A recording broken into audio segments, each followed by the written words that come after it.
Following the end of the Donald Trump CBS court case, I'm hearing increased rumours that the FFA have finally got back into action, and the merger is about to happen. Welcome to the Tach Pulse podcast. Our tachyon pulse has been unable to completely penetrate the anomaly.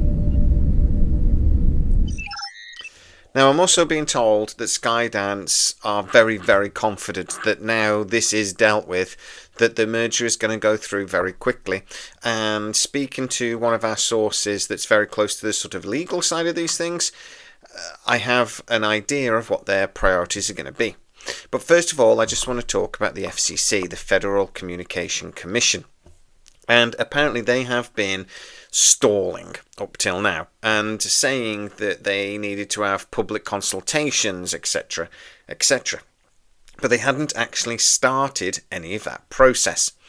I'm now being told that they've decided actually they don't really need quite so much consultation or quite so much red tape all of a sudden, and that they are now going to be moving forwards with this merger between Skydance and Paramount very quickly. Paramount and Skydance have just agreed another 90-day extension to the merger agreement, and that was, I believe, signed yesterday, and they are very confident that they will not be having to sign another one.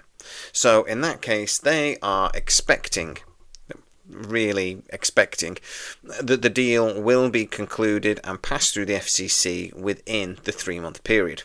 It's interesting, though, that actually talking to one of my sources, Skydance have actually been preparing for this for quite some time. I've spoken to you guys several times in the past about how they did sort of a review of all of the big franchises, including Star Trek. They actually put together a team of a couple of Skydance people, a couple of Paramount people, and a couple of outside people to do the review, sort of PR companies and a couple of other consultants and things. That was basically how I was able to find out. So the review for a lot of these things basically said, look, anything Taylor Sheridan touches, we should do more of.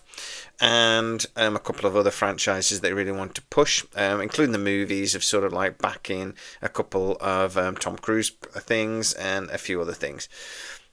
But what they said about Star Trek was that their advice was to end the current secret hideout deal with Paramount to produce Star Trek, and they basically advised that a short-term impact financially would be worth it in the long run, and that actually it would be cheaper for Paramount and Skydance to produce Star Trek in-house than actually paying Alex Kurtzman to do it for them. They also argued about creative control, and they made a few points about division within the fan base. So, that advice obviously went to Dave Ellison and co. right up the top of Skydance. And I was told more recently that actually Skydance had requested from Paramount all of the contract agreements over the secret hideout deal, and they were looking at what the penalties etc. would be if they don't extend the deal. They have basically reviewed all those legal documents, and I'm being told preparing to actually end the agreement with Secret Hideout. I've also been told, I dropped a couple of days ago, that they are looking at producing a movie that will appear within the gap between Secret Hideout contract ending and basically some kind of new Star Trek, Legacy maybe, starting. Now, I actually think that would be a movie really basically to separate the two and to ignite excitement for a new Star Trek series. But what am I being told now about Skydance's plans and priorities?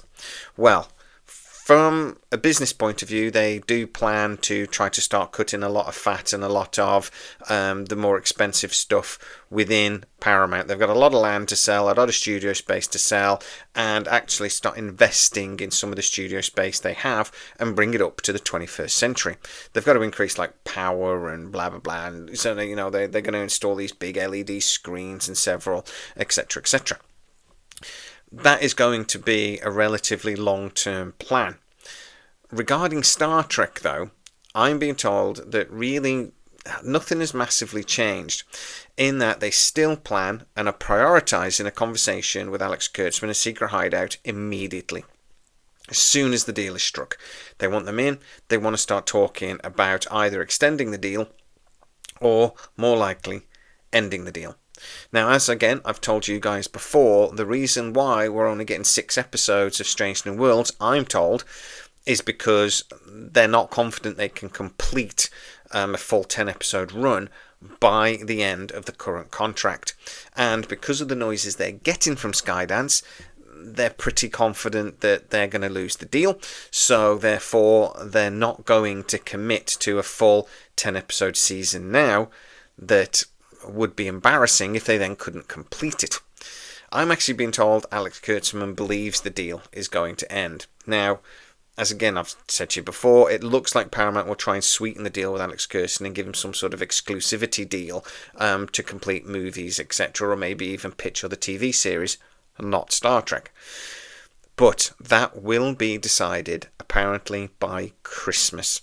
And I'm told actually that the one thing that could save the deal for Alex Kurtzman is if Star Trek Academy is massively popular. If it is, that might make Skydance start to consider an extension to the Secret Hideout deal, but it may be very specific to Academy, and actually then an exclusivity deal on top to allow Alex Kurtzman to use Secret Hideout for maybe to create some other projects. If they can agree some sort of contract with them to do that, but also an exclusivity deal and maybe some sort of deal that would allow them to use the full Star Trek IP, including anything that Secret Hideout and Alex Kurtzman actually created originally for them, which they don't technically own, Skydance and Paramount would like to move ahead with something like Legacy or some other Star Trek series that is within the sort of like prime timeline that would basically follow on from Picard. The thing that's really interesting though is that these conversations are now being sort of penciled in. Now that they're confident the merger is going to go through and quickly, they're going to be talking to Alex Kurtzman by the end of the summer. And they're really going to, I'm told, have a plan by Christmas. If Academy, after it drops, gets announced as a 3rd season, or any other show gets greenlit, for example, the office-based work program thing, we can actually take that as a green light that they're going to get this contract extended. But we may not get an official announcement until a few months into next year, because the assumption is that it'll probably take about 6 months to negotiate and agree. So that is where we're at. Now, Paramount has paid their fees to Donald Trump. What do you think though, guys? Get into the comments. I know this video is repeating an awful lot that I've already told you, but there is now a little bit more clarification. And again, I'm being told this from multiple sources, so I'm a little more confident in the accuracy of the information. But what do you think? Get into the comments and tell me. Should, if Academy is good, Secret Hideout get a new deal from Skydance? Or actually is so much damage done at this point that they just don't deserve it? Get into the comments and tell me exactly what you think. If you are new to the channel, don't forget to like, subscribe, hit the bell notification. It really helps us out and you'll never miss any of our new videos. Also, you can become a member of the channel and get to see a lot of our videos before everybody else. Go check that out. As always, please stay safe and I'll see you next time. Our tachyon pulse has been unable to completely penetrate the anomaly.